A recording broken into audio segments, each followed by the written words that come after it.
Daily எபிசோட்ஸை miss பண்ணாம பார்க்கணுன்னா நம்ம சேனலை சப்ஸ்கிரைப் பண்ணிக்கோங்க. அண்ட் கூட இருக்க பெல் பட்டனையும் ப்ரெஸ் பண்ணிக்கோங்க. அப்பதான் நாங்க போடுற வீடியோஸ் எல்லாம் உங்களுக்கு நோட்டிஃபிகேஷன்ல வரும். எபிசோட் 145. நடந்த அனைத்து தவறுகளுக்கும் காரணம் ருத்ரன் இல்லை என்று அனன்யா சொன்னதை கேட்டதும் ஆச்சரியமாக அவளை பார்த்த ஆகாஷ், என்ன என்ன சொல்ற அனன்யா என்று திகைப்புடன் கேட்டார். அனன்யா புன்னகையுடன் தலையசைத்து, ஆமாப்பா, நான் சொல்றது உண்மைதான். ஏன்னா இதுல அவரோட தப்பில்லைன்னு எனக்கும் தெரியும் என்று சொன்னாள். அதை கேட்ட ஆகாஷ் குழப்பத்துடன் அவளை பார்த்து, நீ என்ன சொல்றன்னு எனக்கு ஒன்னும் புரியல அனன்யா. அப்போ இங்க ஏதோ தப்பு நடந்திருக்கு. ஆனா நீ சொல்றத பார்த்தா வேற என்னவோ ஒரு விஷயம் மறைஞ்சிருக்குன்னு தோணுது என்று கூறினார். ஆகாஷின் கண்ணில் தெரிந்த கேள்வியை பார்த்த அனன்யா ஆழ்ந்த பெருமூச்சு விட்டு, திவ்யா எப்படி ருத்ரனை தன்னுடைய குழந்தைக்கு தந்தை என்று சொல்கிறாள் என தனக்கு தெரிந்த தகவலை ஆகாஷிடம் கூறினாள். அதை கேட்ட ஆகாஷின் மனம் கலங்கியது. முழு உண்மையையும் கேட்ட ஆகாஷ் சில கணங்கள் அமைதியாக இருந்துவிட்டு, நீ சொல்றதெல்லாம் சரி அனன்யா, ஆனா நீ ருத்ரனை நம்புறியா என்று கேட்டார். அவர் சொல்வதை கேட்டு அனன்யா திகைப்புடன் அவர் கண்களை பார்த்து, இதென்னப்பா கேள்வி? அன்போட இன்னொரு பேர் நம்பிக்கை. ருத்ரன் எப்பவும் தப்பா இருக்க மாட்டார்னு என்னோட மனசுக்கு தெரியும். அப்படி இருக்கும்போது நானே எப்படி அவரை நம்பாம இருக்க முடியும் என்று சொன்னாள். அவள் சொன்னதை கேட்ட ஆகாஷ் அவர் தலையில் கை வைத்துக் கொண்டு, ஆனா அவன் என்னோட பையன், அவனையே நான் நம்பலையேம்மா என்று கவலையுடன் கூறினார். உடனே அனன்யா, அதுக்குதான்ப்பா நான் ருத்ரனை இந்த பிரச்சனையிலிருந்து விடுவிக்கணும்னு நினைக்கிறேன். அதுக்காக நீங்க கண்டிப்பா எனக்கு சப்போர்ட் பண்ணணும். அவர் எந்த தப்பும் செய்யாதப்போ அவர் ஏன் இதையெல்லாம் ஏத்துக்கணும்? இந்த விஷயத்துல எனக்கு உங்களோட சப்போர்ட் கண்டிப்பா வேணும் என்றாள். அவள் சொன்னதை கேட்ட ஆகாஷ் ஆழ்ந்த மூச்சை இழுத்துவிட்டு அவள் தலையை தடவி கொடுத்து, நான் எப்பவும் உன்னோட இருக்கேம்மா, என்ன செய்யணும்னு மட்டும் சொல்லு, நான் பாத்துக்கிறேன் என்று சொன்னவர் எதையோ யோசித்து, நீ சொல்றத பார்த்தா ருத்ரன் கூட இத உண்மைன்னு ஏத்துக்கிட்டான் போல இருக்கு. அப்படி இருக்கும்போது திவ்யா எப்படி பொய் சொல்றான்னு நாம நிரூபிப்போம் என்று குழப்பத்துடன் கேட்டார். அவர் சொன்னதை கேட்ட அனன்யா ஒரு மர்மமான புன்னகையுடன், நாம ருத்ரன் தப்பு செய்யலன்னு நிரூபிக்கணும். அதே சமயம் திவ்யா பொய் சொல்றான்னு அவளோட குழந்தைக்கு ருத்ரன் அப்பா இல்லைன்னு எல்லாரும் தெரிஞ்சுக்கிற மாதிரி பண்ணணும் என்று கூறினாள். ஆகாஷ் எதையோ யோசித்துவிட்டு, ஆனா அதெப்படி சாத்தியம் என்று குழப்பத்துடன் கேட்டதும் அனன்யா தன் திட்டத்தை பற்றி அவரிடம் விளக்கினாள். ஊஞ்சலில் அமர்ந்து ஆகாஷிடம் போனில் பேசிய அனன்யா அன்று நடந்ததை யோசித்துப் பார்த்தாள். தனது திட்டம் வெற்றியடைந்ததைக் கண்ட அனன்யா சிரித்துக்கொண்டே, ரொம்ப நல்லா நடிச்சீங்கப்பா, ரொம்ப ரொம்ப தேங்க்ஸ் எனக்கு சப்போர்ட் பண்ணதுக்கு என்று கூறினாள். ஆகாஷ் அவள் சொன்னதை கேட்டு சிரித்துக்கொண்டே, எனக்கு தேங்க்ஸ் சொல்ல என்னம்மா இருக்கு? அப்பாவும் பொண்ணும் எப்பவும் ஒரே டீம்ல தானே இருப்போம். இந்த நாடகத்தோட ரைட்டரும் டைரக்டரும் நீதானே. என் பையனோட ஒவ்வொரு அசைவையும் புரிஞ்சு வச்சுக்கிட்டு எல்லா ஏற்பாட்டையும் செஞ்சிருக்க. உனக்கு அவனை பத்தி முழுசா தெரியும்னு கண்டிப்பா நான் ஒத்துக்க தான் வேணும். என்னோட திறமையான புத்திசாலி பையனால கூட இதையெல்லாம் புரிஞ்சுக்க முடியாத அளவுக்கு அவன் முட்டாளா இருந்திருக்கான் என்று கவலையுடன் கூறினார். அவர் சொன்னதை கேட்ட அனன்யா எதையோ யோசித்து, நான் அவரை பத்தி ரொம்ப நல்லாவே புரிஞ்சு வச்சிருக்கேன்பா. ஆனா உண்மைய வெளிய கொண்டு வரதான் கொஞ்சம் லேட் ஆயிடுச்சு. அதுக்குள்ள அவர் ரொம்ப கஷ்டப்பட்டுட்டாரு என்று சொன்னாள். அவளது வார்த்தையிலிருந்த ஒருவித சோகத்தை உணர்ந்தவர், நடந்த பிரச்சனையை இதோட மறந்துடலாமா, நீ மறுபடியும் வீட்டுக்கு திரும்பினா எல்லாம் சரியாயிடும் என்று சொன்னார். அவர் சொன்னதை கேட்ட அனன்யா மெதுவாக தலையசைத்து தன்னை கட்டுப்படுத்திக் கொண்டு, அதெல்லாம் விடுங்கப்பா, நான் இனிமே கடந்த காலத்துக்கு போக விரும்பல. வீட்ல எல்லாரும் எப்படி இருக்காங்க? உங்க உடம்பு எப்படி இருக்குன்னு சொல்லுங்க. அப்புறம் வீட்ல ரோஹன், சூர்யா, அஜய், அப்புறம் என்று ருத்ரன் பெயரை சொல்ல ஆரம்பித்தவள் சட்டென தன்னை நிறுத்திக் கொண்டாள். பின்னர் தன் உதடுகளை பற்களால் கடித்துக்கொண்டு தன்னுள் எழும் உணர்ச்சிகளை கட்டுப்படுத்த முயற்சித்தாள். ஆனால் அனன்யாவால் தன்னை கட்டுப்படுத்திக் கொள்ள முடியாமல் அவள் கன்னத்தில் கண்ணீர் துளி வழிந்து ஓடியது. அவள் அதை துடைக்க முயலும்போது மீண்டும் ஒரு சில கண்ணீர் துளிகள் வழிந்தது. அனன்யா பல்லை கடித்துக்கொண்டு தன் கண்ணீரை கட்டுப்படுத்த முயற்சித்தாள். ஆனால் அது முடியவில்லை. அனன்யா சில நொடிகள் மௌனமாக இருக்க, மறுமுனையில் இருந்த ஆகாஷ் அவள் மௌனத்தில் மறைந்திருக்கும் வலியை உணர்ந்து ஏமாற்றமான குரலில், நீ இந்த வீட்ல இல்லாம நாங்க யாருமே நல்லா இல்ல அனன்யா.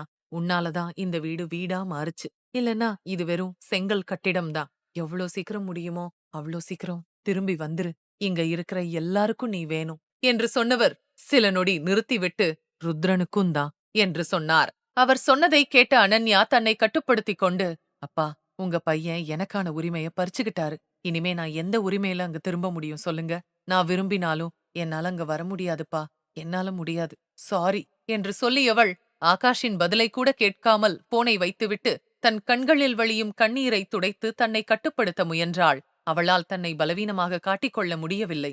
அதனாலேயே அழுகை வரும் போதெல்லாம் தன்னை கட்டுப்படுத்த முயற்சி செய்தாள். மறுபுறம் அனன்யாவுக்கு எல்லாம் தெரியும் என்று விஜயேந்திரர் சொன்னதை கேட்ட ருத்ரன் மிகவும் அதிர்ச்சியடைந்தான். குழப்பத்துடன் தன் தாத்தாவை பார்த்தவன் பதட்டமான குரலில், "என்ன சொல்றீங்க தாத்தா? அவளுக்கு எல்லாமே தெரியுமா? இது தெரிஞ்சதும் அவ என்ன பத்தி என்ன நினைச்சிருப்பா? அவளோட வாழ்க்கையே அழிச்சிட்டு அவ மேல குத்தம் சொல்லி வெளியே அனுப்பியிருக்கேனே. ஆனா நான் கேக்கும்போது அவ ஏன் என்கிட்ட இத சொல்லவே இல்ல? நான் தான் அந்த குற்றவாளின்னு ஏன் சொல்லல?" என்று சொன்னவன் இந்த கேள்வியை மீண்டும் மீண்டும் தனக்குத்தானே கேட்டுக்கொண்டு தலையில் கை வைத்தபடி உட்கார்ந்து, "அவளுக்கு இதெல்லாம் முன்னாடியே தெரியும்னா அப்போ?" என்று அவன் ஏதோ சொல்ல நினைத்தபோது அவனை குறுக்கிட்ட விஜயேந்திரர், "இல்ல, இந்த பிரச்சனைக்கு முன்னாடி அவளுக்கு எதுவும் தெரியாது. ஆனா உங்க 2 பேருக்கும் நடுவுல பிரச்சனை மோசமானத பாத்துட்டு அவ இந்த வீட்டை விட்டு கிளம்புறதுக்கு முன்னாடிதான் நான் இந்த உண்மைய சொன்னேன். உன்கிட்டயும் சொல்ல நினைச்சேன். ஆனா நீதான் நான் சொல்ல வந்தத கேட்க மறுத்துட்ட. நான் சொல்லாம விட்டதுதான் பல தவறான புரிதலுக்கு காரணமா அமைஞ்சிருச்சு" என்று சொல்லி கவலையுடன் ருத்ரனை பார்த்தார். பிறகு அவர் தன்னை கட்டுப்படுத்திக் கொண்டு ருத்ரனின் தோளில் ஆதரவாக கை வைத்து, "அனன்யாவுக்கு இந்த உண்மை தெரிஞ்ச சமயம் அவளும் உன்னோட நிலைமையில தான் இருந்தா. ஆனா அவ தன்னை கண்ட்ரோல் பண்ணிக்கிட்டு இந்த காரணத்துக்காக உன்னை வெறுக்க போறது இல்லன்னு என்கிட்ட சொன்னா.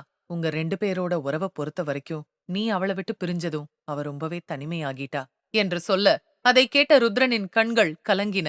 அனன்யாவிடம் தன் காதலை என்ன சொல்லி வெளிப்படுத்த முடியும் என்று அவனால் புரிந்து கொள்ள முடியவில்லை. உண்மையை அறிந்த பிறகு அனன்யா தன்னை வெறுத்து விடுவாள் என்று நினைத்தான். ஆனால் தன்னலமின்றி அனன்யா அவன் மீது தன் காதலை வெளிப்படுத்திக் கொண்டிருந்தாள். அவளைப் போல யாராலும் காதலிக்க முடியாது என்று ஆனந்த் சொன்னது இப்போது ருத்ரனுக்கு நினைவுக்கு வந்தது. விஜயேந்திரர் பெருமூச்சு விட்டு ருத்ரனை பார்த்து, "உன்னோட கோவத்தாலும் குற்ற உணர்ச்சியிலும் நீ ரொம்ப அதிகமாவே தப்பு செஞ்சிட்ட. இப்போ அதை ஹேண்டில் பண்றது கஷ்டம். அது எனக்கும் தெரியும். ஆனா நீங்க 2 பேரும் ஒருத்தருக்காக ஒருத்தர் பிறந்தவங்க. உன்னோட மனசுல அனன்யா மட்டும்தான் இருக்கா. நீ அவளை விட்டு பிரியறதா எல்லார் முன்னாடியும் சொல்லி இருந்தாலும் உன்னோட மனசுல இருந்து அவள தூக்கி போடலன்னு எனக்கு தெரியும். நீ இன்னும் அந்த டிவோர்ஸ் பேப்பர்ல சைன் பண்ணல இல்லையா?" என்று கேட்டார். அவருடைய கேள்விக்கு ருத்ரன் எதுவும் சொல்லவில்லை. ஆனால் விஜயேந்திரருக்கு புரிய அவனுடைய மௌனமே போதுமானதாக இருந்தது. அதனால் அவனுக்கு மேலும் விளக்கும் விதமாக, "ருத்ரன், இந்த தடவ உன்னோட உறவ நீ அன்போட பாதுகாக்கணும். ஏன்னா இந்த உறவு உங்க மனசோட இணைக்கப்பட்டது. வற்புறுத்தலுக்காக இல்ல. உன்னையே நீ வற்புறுத்திக்காம மனசால இந்த உறவை ஸ்ட்ராங் பண்ணணும். அவளோட மனச உன்னோட அன்பால வெல்லணும்" என்று சொல்லி தன்னை மறந்து அமர்ந்திருந்த ருத்ரனை பார்த்தார். அவனது நிலைமையை அவரால் புரிந்து கொள்ள முடிந்தது. மேலும் அவனின் தற்போதைய நிலை சரியாக நேரம் கொடுக்க நினைத்தார். அதனால் அவன் தோளில் மெதுவாக தட்டிக் கொடுத்துவிட்டு அங்கிருந்து கிளம்பினார். ருத்ரன் எவ்வளவு நேரம் அப்படியே அமர்ந்திருந்தான் என்று அவனுக்கே தெரியவில்லை. இந்த சமயத்தில் அவன் மனதிலிருந்தது கொந்தளிப்பும் வேதனையும் தான். அனன்யா அவனோடு இருந்த அழகிய தருணங்கள் அனைத்தும் அவன் மனதில் ஓடிக்கொண்டிருந்தன. அனன்யா அவனை எப்போதும் அன்பாக கவனித்துக் கொண்டு அவனுக்கு ஆதரவாக இருந்து வந்தாள். அவளது வாசனை அவனுக்கு ஒருவிதமான ஈர்ப்பை உருவாக்கியது. அவளது முகம், அவளது கண்கள் எப்போதும் ஒருவித பயத்தை காட்டிய அர்த்தத்தை அவனால் இன்று புரிந்து கொள்ள முடிந்தது. அனன்யாவின் கடந்த காலத்தைப் பற்றி அவன் கேள்வி கேட்டதும் அவளை சந்தேகப்பட்டதை இப்போது நினைத்தாலும் அவனுக்கே அருவருப்பாக தோன்றியது. யாருக்கும் அடிபணியாத, பயப்படாத ருத்ரன் இன்று தன் மனைவியை எதிர்கொள்ள தைரியம் இல்லாமலிருந்தான். அனன்யாவின் கண்களை பார்த்து தன் பாவத்திற்காக மன்னிப்பு கேட்க கூட அவனுக்கு தைரியமில்லை. அனன்யாவிடம் எதற்காக மன்னிப்பு கேட்க வேண்டும் என்று சொல்லக்கூட அவனுக்கு தைரியமில்லை. ஏனெனில் அவன் செய்த தவறின் பட்டியல் அப்படி இருந்தது. அனன்யா எப்போதும் சந்தோஷமாகவும் நிம்மதியாகவும் இருக்க விரும்பினான் ருத்ரன். அதனாலேயே அவளை தன்னிடமிருந்து விடுவித்து அவள் வாழ்க்கையை மகிழ்ச்சியாகவும் சுதந்திரமாகவும் வாழ விரும்பினான். மறுபுறம் அனன்யா தனது அறையின் ஜன்னல் அருகே உட்கார்ந்து நடந்ததைப் பற்றி யோசித்துக் கொண்டிருந்தாள். அன்று விஜயேந்திரர் சொன்னது அவள் மனதில் ஓடிக்கொண்டிருந்தன. 3 ஆண்டுகளுக்கு முன்பு நடந்த விஷயம் அவளுக்கு மிகப்பெரிய பாதிப்பை ஏற்படுத்தியது. அவளுடைய வாழ்க்கை எங்கிருந்து மாறியது என்று யோசிக்க ஆரம்பித்தாள். 3 ஆண்டுகளுக்கு முன்பு அப்போது அனன்யா எந்த கவலையும் இல்லாத மகிழ்ச்சியான 21 வயது பெண். அந்த வயதிலிருக்கும் முதிர்ச்சியும் குழந்தைத்தனமும் அவளுக்குள் அதிகமாகவே இருந்தது. அந்த நாட்களில் அனன்யா திவ்யாவுடன் காலேஜ் ஹாஸ்டலில் தங்கியிருந்தாள். ஒரு நாள் இருவரும் ஒரு ஃபேமிலி ஃபங்க்ஷனுக்காக குடும்பத்துடன் ஒரு ஹோட்டலுக்கு வந்திருந்தனர். அனைவரும் திருமண விழாவில் பிஸியாக இருக்க திவ்யா மட்டும் வருத்தத்துடன் தனது போனில் மீண்டும் மீண்டும் அழைப்பு வந்ததைக் கண்டு கொஞ்சம் பதட்டமாக இருந்தாள். யாருக்கும் தெரியாமல் மறைவாக ஒரு அறைக்கு வந்தவள் போனை எடுத்து எரிச்சலுடன், "பாரு, என்ன டார்ச்சர் பண்றத இதோட நிறுத்திக்கோ. உனக்கு பணம் கிடைக்கும்னு நான் ஏற்கனவே சொல்லிட்டேன்ல. அப்புறம் ஏன் மறுபடியும் மறுபடியும் கால் பண்ணி தொந்தரவு பண்ற என்று கோபத்துடன் கூறினாள் திவ்யா. மறுபுறம் சத்தமாகச் சிரித்தபடி, பேபி, உன் அழகான முகத்துல இவ்ளோ கோபம் வர்றது நல்லதில்ல. என்ன, நான் உன்னை டார்ச்சர் பண்றேனா? நான் என்னோட பணத்தை தான் கேக்குறேன், நீ வாங்கினத இன்னும் திருப்பி கொடுக்கவே இல்லையே என்ற குரல் கேட்டது. அவன் சொன்னதை கேட்ட திவ்யா தலையில் கை வைத்தபடி, நான் எப்ப பணம் வாங்கலன்னு சொன்னேன், திருப்பி குடுக்கறேன்னு தானே சொல்றேன். ஆனா எனக்கு கொஞ்சம் டைம் குடு என்றாள். மறுமுனையில் இருந்தவன் கிண்டலாக, டைம் வேணுமா பேபி? டைம் எவ்ளோ விலை மதிப்பில்லாததுன்னு உனக்கு தெரியுமா? அத வீணாக்க எனக்கு விருப்பம் இல்ல. மரியாதையா என்னோட பணத்தை இப்பவே திருப்பி குடுத்துரு. இல்லன்னா நான் என்ன செய்வேன்னு எனக்கே தெரியாது என்று சொல்லி சத்தமாக சிரிக்க ஆரம்பித்தான். அவன் சொன்னதை கேட்டு வருத்தமான திவ்யா எதையோ யோசித்துக் கொண்டே பெருமூச்சு விட்டு, இப்போ என்கிட்ட பணம் இல்ல. இன்னும் கொஞ்ச நாள் டைம் குடு. முழு பணத்தையும் திருப்பி கொடுத்துடுறேன். ப்ராமிஸ் என்றாள். உடனே போனின் மறுமுனையில் இருந்தவன், ஐயோ பேபி, இந்த ப்ராமிஸ் மேலெல்லாம் எனக்கு நம்பிக்கையே இல்ல. நான் வெயிட் பண்றதுக்கு ஏதாவது அனுபவிச்சாதான் என் மனசுக்கு நிம்மதியாகும் என்று சொல்ல, அவன் விரும்பியதை புரிந்து கொண்ட திவ்யா தன் பதட்டத்தை குறைத்துக் கொண்டு அன்பான குரலில், சரி, நான் எங்க வரணும்னு சொல்லு என்றாள். திவ்யா வருவதாகச் சொன்னதைக் கேட்டு முகம் சுளித்தவன், பேபி, நீ வரப்போறியா என்று கேட்க, அதை கேட்ட திவ்யா கோபமாக, அப்புறம் வேற என்ன வேணும் என்று கேட்டாள். அந்த நபர் வன்மம் நிறைந்த புன்னகையுடன், பேபி, உனக்கு ஒரு சிஸ்டர் இருக்கான்னு கேள்விப்பட்டேன். அவ பாக்க ரொம்ப அழகாவும் நல்ல ஃபிகராவும் இருக்கா. எனக்கு அந்த புறாதான் வேணும் என்று கூறினான். அவன் சொன்னதை கேட்டு குழப்பமான திவ்யா, யார சொல்ற, தீபிகாவா என்று கேட்க, தீபிகா என்ற பெயரை கேட்டதும் முகம் சுளித்தவன், இல்ல பேபி, உன் அக்கா அல்ல, உன்னோட ஒரு பொண்ணு வந்திருந்தாளே, அவள பத்தி சொல்றேன் என்று சொன்னான். அவன் சொன்னதை கேட்டு திவ்யா ஒரு கணம் யோசிக்க உடனே ஆச்சரியத்துடன், அனன்யாவா என்று கேட்டாள். அனன்யாவின் பெயரை கேட்டதும் மனதிற்குள் பெருமூச்சு விட்டவன், அடடா, இந்த பேரை கேட்டாலே மனசுக்குள்ள ஒரு அமைதி கிடைக்குதுன்னா அவ என் கைக்கு வந்தா எப்படி இருக்கும், என்னோட எல்லா டென்ஷனும் போயிடும் போல என்றான். அந்த நபர் சொன்னதை கேட்ட திவ்யா ஒரு கணம் யோசித்தாள். பிறகு அவள் வன்மமான புன்னகையுடன், இதுல எனக்கென்ன லாபம், கொஞ்ச பணத்துக்காக என்னோட தங்கச்சியை எப்படி கொடுக்க முடியும் என்று கேட்டாள். திவ்யா சொன்னதை கேட்டு அவன் நக்கலாகச் சிரித்து, நீ ரொம்ப பேராசை பிடிச்சவன்னு எனக்கு நல்லா தெரியும். அதனாலதான் உன்னோட தங்கச்சிக்கு ஈடா நீ குடுக்க வேண்டிய பணத்தை விட்டு குடுக்கறேன். இப்போ உனக்கு சந்தோஷமா என்று கேட்டான். அந்த நபர் சொன்னதை கேட்டவுடன் திவ்யா முகத்தில் வன்மமான புன்னகை. ஆனால் அவள் போனில் அப்பாவி போல, ஐயோ இல்ல, என்னோட தங்கச்சி ஒண்ணும் அவ்ளோ சீப்பான பொண்ணு இல்ல. இதுவரைக்கும் யாரும் தொடாத புறா அவ. அவளுக்காக இந்த கொஞ்ச பணத்தை தான் விட்டு குடுப்பியா? இது ரொம்ப கம்மியான பணம். இத நானே 2-3 நாள்ல ரெடி பண்ணி குடுத்துடுறேன், சரியா என்று கூறினாள். திவ்யா சொன்னதை கேட்ட அந்த நபர் கோபமாக, அந்த பொண்ணு எனக்கு கண்டிப்பா வேணும். சரி, உன்னோட கடனை விட்டு கொடுத்தது மட்டும் இல்லாம மேல 1,00,000 ரூபாய் போட்டு தரேன், இப்ப ஓகேவா என்று கேட்க, திவ்யா முகத்தில் தெரிந்த புன்னகை இன்னும் அதிகமாக, ஒரே 1,00,000 என்று கேட்டாள். அந்த நபர் எதையோ யோசித்து, சரி, இன்னும் 1,00,000 போதுமா என்றான்.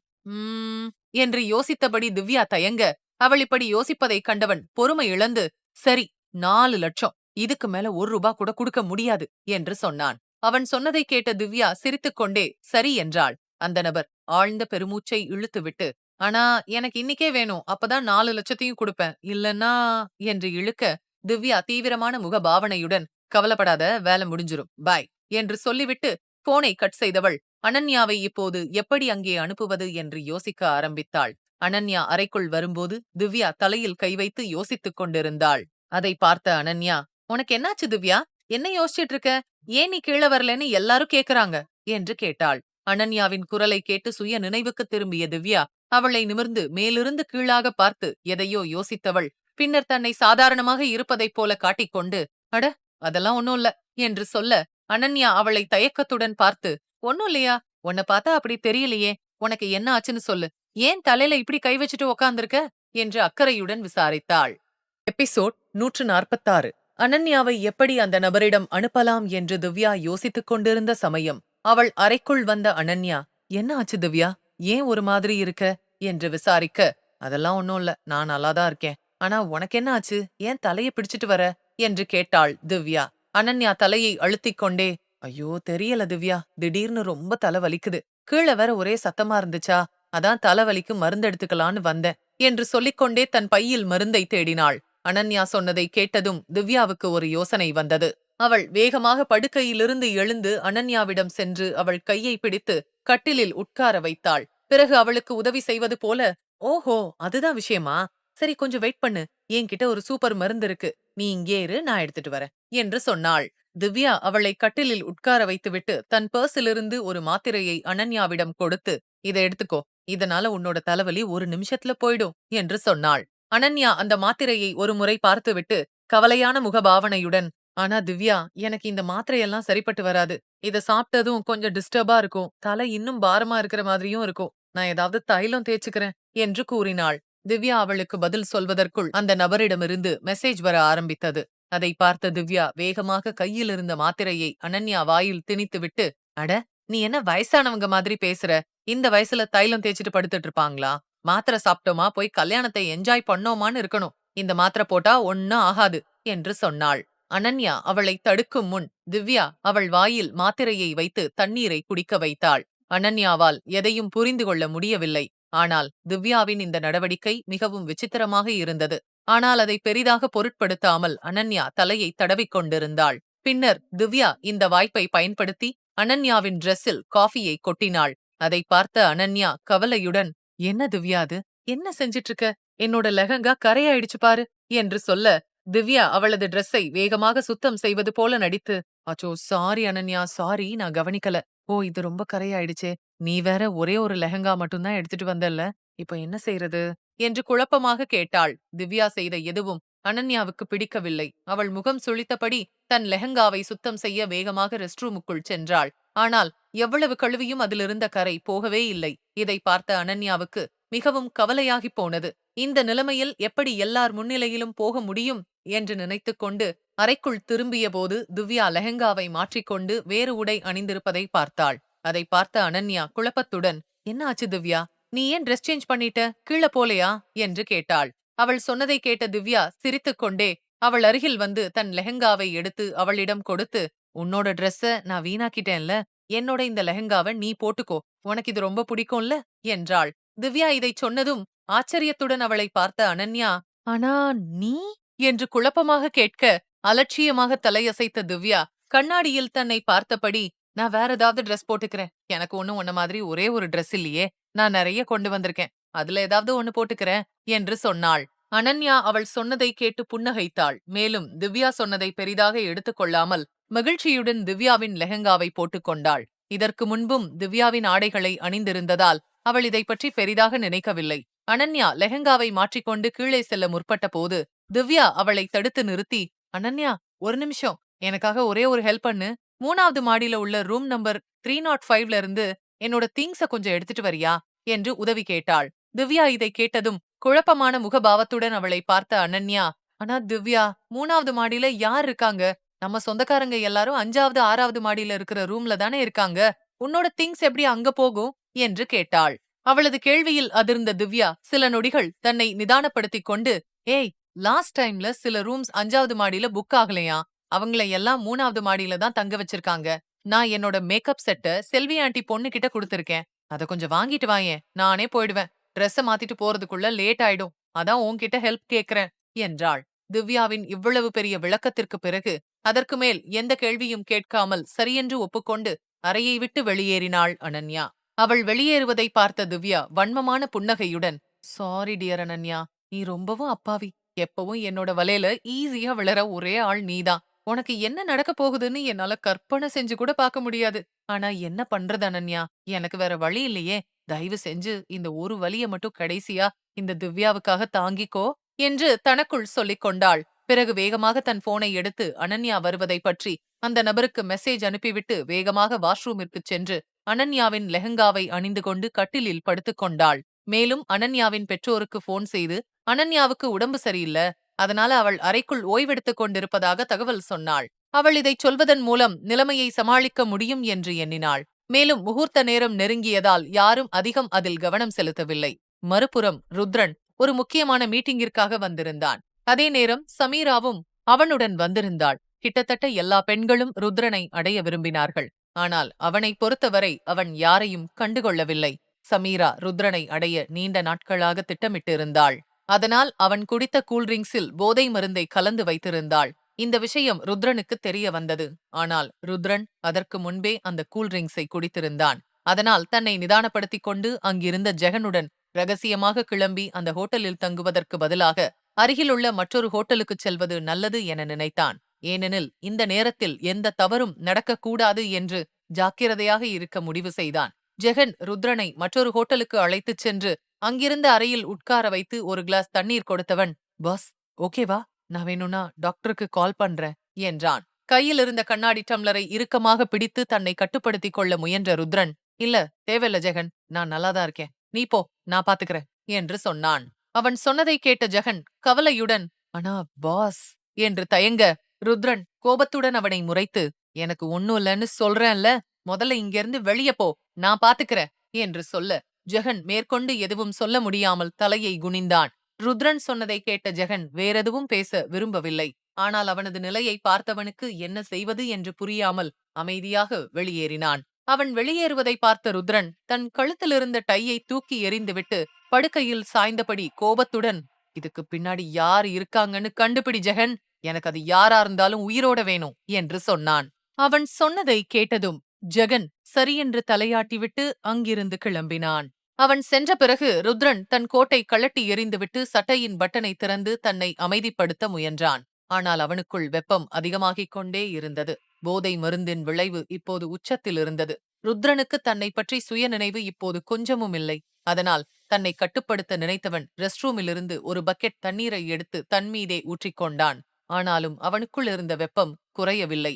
அப்போது அவன் காதில் ஒரு குரல் ஒலிக்க, அவன் மயக்கத்தில் இருந்தாலும் அது அவன் மனதிற்குள் குளிர்ச்சியை ஏற்படுத்தியது. இதற்கிடையில் அனன்யா அறையை விட்டு வெளியே வந்த பிறகு அவளுடைய தலை இன்னும் பாரமாக இருப்பதைப் போன்று உணர்ந்தாள். அது திவ்யா கொடுத்த அந்த மருந்தின் விளைவு என்பதை புரிந்து கொண்டாள். அதனால் திவ்யா சொன்ன அறைக்கு அவளால் செல்ல முடியவில்லை.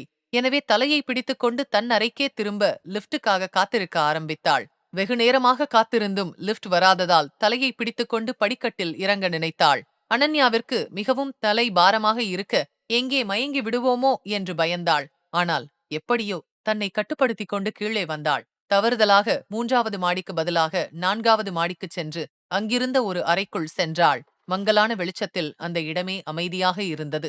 ருத்ரன் கேட்ட சத்தம் வேறு யாருடையதும் இல்லை, அனன்யாவுடையதுதான். அவளின் வளையல் சத்தமும் கொலுசின் சத்தமும் ருத்ரனை இன்னும் கிறக்கமாகச் செய்தது. தன் தலையை பிடித்துக்கொண்டு அனன்யா அறையின் கதவை தட்ட, திடீரென கதவு திறக்கப்பட்டு யாரோ அவள் கையை பிடித்து உள்ளே இழுத்தான். அனன்யாவுக்கு ஒன்றும் புரியவில்லை. நொடிப்பொழுதில் யாரோ ஒருவனது வலிமையான கைகளில் அவள் சிக்கிக் கொண்டாள். மேலும் அவளது உதடுகள் யாரோ ஒருவனின் உதட்டின் பிடியில் சிக்கியது. திடீரென என்ன நடந்தது என்று எதுவும் அவளுக்கு புரியவில்லை. அவள் சுய நினைவுக்கு வருவதற்குள் அனன்யாவை அறைக்குள் இழுத்தவன் அவளை கட்டிலில் தூக்கி வீசினான். அவள் ஒன்றும் புரியாமல் முணங்க, ஆனால் அவன் எதையும் கண்டுகொள்ளாமல் அனன்யாவை தன்வசமாக்கினான். ஒரு நிமிடத்தில் அனன்யாவினுடைய வாழ்க்கை ஒரு புதிய திருப்பத்தை நோக்கி சென்று கொண்டிருந்தது. தன்னை காப்பாற்றிக் கொள்ள அவள் கடுமையாக முயன்றும் அவளால் வெற்றி பெற முடியவில்லை. அனன்யாவை தன்வசமாக்கியவன் வேறு யாரும் இல்லை, ருத்ரன் தான். போதை மருந்தின் தாக்கம் அவனுக்கு மிகவும் வலுவாக இருந்தது. அதனால் அவன் என்ன செய்தான் என்பதை கூட அவன் அறியவில்லை. அந்த பெண் யாரென்று கூட அவன் பார்க்கவில்லை. அவளது அனல் மூச்சு, அவளது உடலிலிருந்து வந்த நறுமணம் ருத்ரனை மேலும் கிறங்கடித்தது. அந்த உணர்வில்தான் அவன் தன்னை தொலைத்தான். அனன்யாவின் ஒவ்வொரு முயற்சியும் தோல்வியடைந்தது.